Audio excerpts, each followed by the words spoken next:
പല ആൾക്കാരും ചോദിക്കുന്ന ഒരു സംശയമാണ് ഈ നമ്മൾ പല്ലിൽ കമ്പി ഇട്ട് കഴിഞ്ഞാൽ നമ്മൾ എന്തൊക്കെ കാര്യങ്ങളാണ് ശ്രദ്ധിക്കേണ്ടതെന്നുള്ളത്. അപ്പോൾ സാധാരണയായിട്ട് പല്ലിൽ കമ്പി ഇടാൻ തന്നെ ആൾക്കാർക്ക് വിമുഖത തോന്നുമെന്ന് പറഞ്ഞു കഴിഞ്ഞാൽ ഇപ്പോൾ പല്ലിൽ കമ്പി ഇടുമ്പോൾ ഒരുപാട് നമുക്ക് ഫേവറേറ്റ് ആയിട്ടുള്ള ഒരുപാട് ഭക്ഷണ പദാർത്ഥങ്ങളുണ്ടാവും. അപ്പോൾ ചില ആൾക്കാർക്ക് സ്നാക്സ് ഒരുപാട് ഇഷ്ടമുള്ളവരുണ്ട്. സ്നാക്സ് കഴിക്കാനായിട്ട് ബുദ്ധിമുട്ടുണ്ട്. അല്ലെങ്കിൽ എല്ലാ ആൾക്കാർക്കും നോൺ വെജ് ഒരുപാട് കഴിക്കുന്ന ആൾക്കാർ ഇതെല്ലാം കഴിക്കാൻ പറ്റുമോ എന്നുള്ളതാണ് പല കുട്ടികളും ആദ്യം ചോദിക്കുന്ന ഒരു ചോദ്യം. മറ്റൊന്നെന്ന് പറഞ്ഞാൽ ചിലർ ചോദിക്കുന്നത് പറഞ്ഞാൽ പല്ലിൽ കമ്പി ഇടുമ്പോൾ നിർബന്ധമായിട്ടും ഈ പല്ലുകൾ പറിക്കേണ്ടതുണ്ടോ, അത് പല്ലുകൾ എടുത്ത് കളയേണ്ടതുണ്ടോ, അത് ചെയ്യാതെ നമുക്ക് കമ്പി ഇടാൻ പറ്റില്ലേ ഡോക്ടർ എന്ന് ചോദിക്കുന്ന ആൾക്കാരുണ്ട്. അപ്പോൾ സാധാരണയായിട്ട് നമുക്കിത് ഈ കമ്പി ഇടേണ്ട പ്രശ്നം അല്ലെങ്കിൽ ദന്ത ക്രമീകരണ വൈകല്യം ഉണ്ടാകുന്നതെന്ന് പറഞ്ഞാൽ തന്നെ പല്ലിൻ്റെയും നമ്മുടെ പല്ലിനെ ഉൾക്കൊള്ളുന്ന നമ്മുടെ വായയുടെയും ആ ഒരു സൈസിലുണ്ടാകുന്ന ഒരു മിസ്മാച്ച് അല്ലെങ്കിൽ അത് തമ്മിലുണ്ടാകുന്ന ഒരു ചേർച്ചക്കുറവാണ്. നമ്മളതിനെ പറയുന്നത് TSALD എന്ന് പറയും, tooth size arch length discrepancy എന്ന് പറയും. അതായത് ചില ആൾക്കാരിൽ വലിയ ആർച്ചായിരിക്കും പക്ഷേ ചെറിയ പല്ലായിരിക്കും. വലിയ ആർച്ചും ചെറിയ പല്ലും എന്ന് പറഞ്ഞാൽ ഉദ്ദേശിക്കുന്നത് പറഞ്ഞാൽ വായ കുറച്ച് വലുതാണ് പക്ഷേ പല്ലുകളുടെ വലിപ്പം ചെറുതാണ്. അപ്പോൾ അങ്ങനെയുള്ള ആൾക്കാർ നോക്കിക്കഴിഞ്ഞാൽ പല്ലിൻ്റെ ഇടയ്ക്ക് വിടവുണ്ടാവും, സ്പേസ്ഡ് ഡെൻറ്റീഷൻ എന്ന് പറയും. അപ്പോൾ അങ്ങനെയുള്ള ആൾക്കാർ നമുക്ക് ഓൾറെഡി അവിടെ വിടവ് അല്ലെങ്കിൽ സ്പേസ് ഉള്ളതുകൊണ്ട് നമുക്ക് അവിടെ പല്ലുകൾ എടുക്കേണ്ട ആവശ്യം വളരെ കുറവാണ്. വളരെ അപൂർവമായിട്ട് ചില കേസുകളിൽ മാത്രമേ ആവശ്യം വരുന്നുള്ളൂ.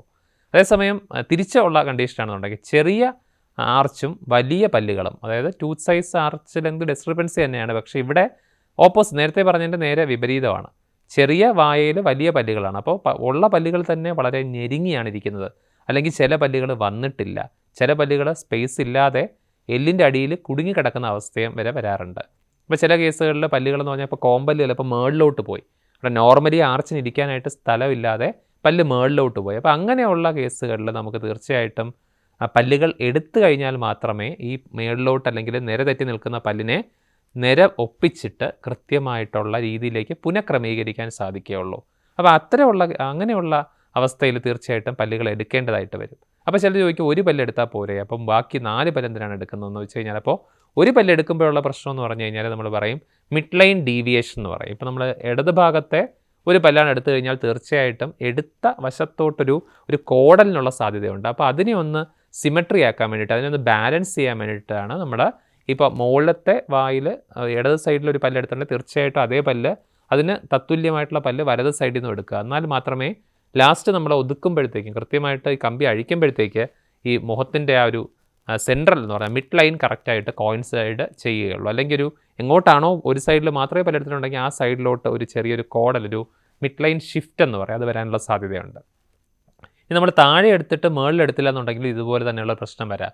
എവിടെയാണോ എടുത്തത് അപ്പോൾ ആ സൈഡിലോട്ട് ചെറിയൊരു വ്യത്യാസം, ചിരിക്കുമ്പോഴത്തേക്കും ചെറിയൊരു ചായ്വ് അങ്ങോട്ടേക്ക് വരുന്നതായിട്ട് കാണാറുണ്ട്. അപ്പോൾ ഇത്തരത്തിൽ വലിയ പല്ലുകളുള്ള കേസുകളിൽ തീർച്ചയായിട്ടും നമുക്ക് അവിടെ ഞെരുക്കമുള്ള കേസുകളിൽ പല്ല് എടുത്ത് തന്നെ കമ്പി ഇടേണ്ടതായിട്ട് വരും. അപ്പോൾ പല്ല് കമ്പി ഇട്ട് കഴിഞ്ഞാൽ തീർച്ചയായിട്ടും അതിൻ്റെ ഭാഗമായിട്ടുള്ള മുത്തുകളെന്ന് പറയുന്നത് നമ്മൾ ഫിക്സഡ് ആയിട്ട് ബ്രാക്കറ്റ്സും, അത് ചില കേസുകളിൽ നമുക്ക് ബാൻഡ് ഉണ്ടാവും അണപ്പല്ലിൽ. പ്രധാനമായിട്ട് അവിടെ നിന്നുള്ള ഒരു ഫോഴ്സിൽ നിന്നാണ് അവിടെ നിന്ന് ഒരു പ്രഷർ കൊടുത്ത് ആ ഒരു മർദ്ദം ഏൽപ്പിച്ചിട്ടാണ് ഇപ്പോൾ നമ്മുടെ മുന്നിലുള്ള പല്ലുകളെ പുറകിലോട്ട് പതുക്കെ കൊണ്ടുവരുന്നത്. അപ്പോൾ ചില കേസുകളിൽ നമ്മൾ കൃത്യമായിട്ട് കുട്ടികളെ ഈ ഒരു ശുചിത്വം പാലിക്കാതിരുന്നു കഴിഞ്ഞാൽ തീർച്ചയായിട്ടും അവിടെ ഒരു മോണയ്ക്ക് ചുറ്റും ഒരു നീർവീക്കം വരാനും അവിടെ ബ്ലീഡിംഗ് ഒക്കെ വരാനുള്ള ഒരു സാധ്യതയുണ്ട്. അപ്പോൾ തീർച്ചയായിട്ടും നമ്മൾ ശ്രദ്ധിക്കേണ്ട കാര്യം എന്ന് പറഞ്ഞാൽ നമ്മൾ എപ്പോഴും ബ്രഷ് ചെയ്യുന്നത് പോലെ തന്നെ കൃത്യമായിട്ട് 2 നേരം ബ്രഷ് ചെയ്യുക. കുറച്ചുകൂടി ഒരു ശ്രദ്ധ കൊടുക്കേണ്ടത് വളരെ അത്യാവശ്യമാണ്. ഇടയ്ക്കിടയ്ക്ക് ഇപ്പോൾ ഡോക്ടറെ കാണുന്ന സമയത്ത് ഓരോ മാസവും ഈ ഒരു ഓർത്തോഡോണ്ടിക് അപ്പോയിൻമെൻറ്റ് ഉണ്ടാകും. അപ്പോൾ ആ സമയത്ത് ആവശ്യമുണ്ടെങ്കിൽ ചെറുതായിട്ട് എവിടെയെങ്കിലുമൊക്കെ അഴുക്ക് പറ്റിപ്പിടിച്ചിട്ടുണ്ടെങ്കിൽ തീർച്ചയായിട്ടും ഒന്ന് ക്ലീൻ ചെയ്ത് വൃത്തിയാക്കേണ്ടത് അത്യാവശ്യമാണ്. അപ്പോൾ നമുക്ക് ഇഷ്ടപ്പെട്ട ചില ഭക്ഷണങ്ങൾ ചിലപ്പോൾ ഉപേക്ഷിക്കേണ്ടതായിട്ട് വരും, അല്ലെങ്കിൽ അതിൻ്റെ രീതി ഒന്ന് മാറ്റേണ്ടതായിട്ട് വരും. ഇപ്പോൾ ഒരുപാട് സ്വീറ്റ്സ് കഴിക്കുന്ന ആൾക്കാർ, ഇപ്പോൾ എക്ലയേഴ്സ് പോലെയുള്ള ഒരുപാട് ഒട്ടിപ്പിടിക്കുന്ന തരത്തിലുള്ള സ്വീറ്റ്സ് ചിലപ്പോൾ നമുക്ക് ഒഴിവാക്കേണ്ടതായിട്ട്, കാരണം അത് മുത്തിലെല്ലാം പറ്റിപ്പിടിച്ചിരിക്കാനായിട്ട് കാരണമാവും. പിന്നെ ഓർത്തോഡോണ്ടിക് അപ്ലയൻസ് ഇട്ടിരിക്കുന്ന ആൾ ഉപയോഗിക്കേണ്ട ഓർത്തോഡോണ്ടിക് ബ്രഷുകളുണ്ട്. അപ്പോൾ അതിൻ്റെ അറ്റത്ത് പ്രത്യേകമായിട്ട് ആ മുത്തുകളുടെ ഇടയിൽ നിന്ന് അഴുക്കെടുക്കാൻ തരത്തിലുള്ള ബ്രസ്സിലുകളുണ്ട്. അപ്പോൾ അത് ഉപയോഗിച്ചുകൊണ്ട് കൃത്യമായിട്ട് ആ ഏരിയയും കൂടി വൃത്തിയാക്കേണ്ട അത്യാവശ്യമാണ്. പിന്നെ നമ്മൾ ആപ്പിളോ അല്ലെങ്കിൽ പേരയ്ക്കയൊക്കെ പോലെയുള്ള വസ്തുക്കളൊക്കെ, മാങ്ങ പോലെയുള്ള വസ്തുക്കളൊക്കെ കഴിക്കുമ്പോൾ ഒരു ഒറ്റ പീസായിട്ട് കടിച്ചു കഴിഞ്ഞാൽ തീർച്ചയായിട്ടും ആ ബ്രാക്കറ്റ്സ് മുത്തുകൾ ഇളകാൻ സാധ്യതയുണ്ട്. അപ്പോൾ അതുകൊണ്ട് തന്നെ അതിനെ നമ്മൾ ചെറിയ ചെറിയ പീസുകളാക്കിയിട്ട് കടിക്കുക എന്നുള്ളതാണ്. കഴിവതും നമ്മൾ ഫ്രണ്ടിൽ വെച്ചിട്ട് ബൈറ്റ് ചെയ്യുന്ന രീതി ആ ഒരു പീരീഡിലേക്ക് ഒഴിവാക്കുക എന്നുള്ളതാണ്. നമ്മൾ സാധാരണ കഴിക്കുക എന്ന് പറഞ്ഞാൽ ചില പദാർത്ഥങ്ങൾ കഴിക്കുമ്പോൾ ഫ്രണ്ടിൽ വെച്ചായിരിക്കും കടിക്കുന്നത്. അപ്പോൾ അത്തരത്തിൽ നമ്മൾ ആപ്പിൾ കടിക്കുന്നതൊക്കെ പോലെ ആ ഫ്രണ്ടിലുള്ള ആ ഒരു ചവയ്ക്കുന്ന രീതി മാറ്റിയിട്ട് നമ്മൾ ലാസ്റ്റത്തെ ഏറ്റവും അവസാനത്തെ അണപ്പല്ലിലോട്ട് കമ്പിയുടെ ഭാഗം ഉണ്ടാകില്ല. അപ്പോൾ ആ ഒരു രണ്ടാമത്തെ അണപ്പല്ലിൻ്റെ ഭാഗം വെച്ചിട്ട് കഴിവതും ചവയ്ക്കാനായിട്ട് ശ്രദ്ധിക്കുക. അതിൽ തന്നെ ഒരുപാട് ഫോഴ്സ് വരുന്ന ഒരുപാട് ക്രഞ്ചി ആയിട്ടുള്ള ഇപ്പോൾ കടല മിഠായി പോലെയുള്ള, ഇപ്പോൾ കപ്പലണ്ടി മിഠായി പോലെയുള്ളത്, അല്ലെങ്കിൽ മുറുക്ക് പോലെയുള്ള, എള്ളുണ്ട പോലെയുള്ള വളരെ കട്ടിയുള്ള ഭക്ഷണ പദാർത്ഥങ്ങൾ ഒഴിവാക്കേണ്ടതായിട്ട് വരും.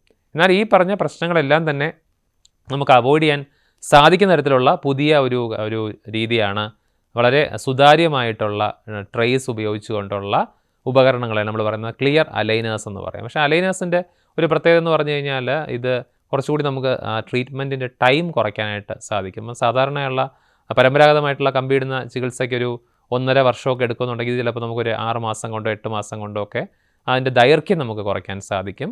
നമ്മൾ ഭക്ഷണം കഴിക്കുന്ന സമയത്ത് ഈ ട്രേ നമുക്ക് ഊരി വെച്ചിട്ട് വേണമെങ്കിൽ കഴിക്കാം എന്നുള്ളതും അതിൻ്റെ ഒരു അഡ്വാൻറ്റേജാണ്.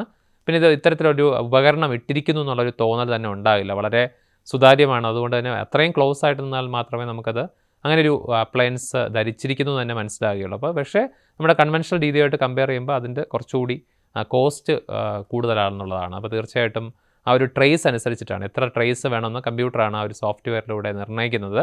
അതിനനുസരിച്ചിട്ട് ആ ഒരു നമ്മൾ നോർമലി ഉദ്ദേശിക്കുന്ന അവസ്ഥയിൽ നിന്നും നമ്മുടെ ഒരു ട്രീറ്റ്മെൻറ്റിൻ്റെ റിസൾട്ട് കിട്ടാനായിട്ട് എത്ര ട്രേസ് വേണം എന്നുള്ളത് തീരുമാനിച്ചിട്ടാണ് അതിൻ്റെ ഒരു ടൈമിങ്ങും ഒക്കെ ഡ്യൂറേഷനും ഒക്കെ നമ്മൾ ഫിക്സ് ചെയ്യുന്നത്. അപ്പോൾ തീർച്ചയായിട്ടും നമ്മൾ സാധാരണ രീതിയിലുള്ള പരമ്പരാഗതമായിട്ടുള്ള ദന്തക്രമീകരണ ചികിത്സ എടുക്കുകയാണെന്നുണ്ടെങ്കിൽ ഈ ഭക്ഷണ കാര്യത്തിലൊക്കെ കുറച്ച് ആ ഒരു ഒരു ശ്രദ്ധ കൊടുക്കേണ്ടത്, ഒരു കുറച്ചുകൂടി കെയർ കൊടുക്കേണ്ടത് വളരെ അത്യാവശ്യമാണെന്നുള്ളതാണ് നമ്മൾ അറിയേണ്ടത്.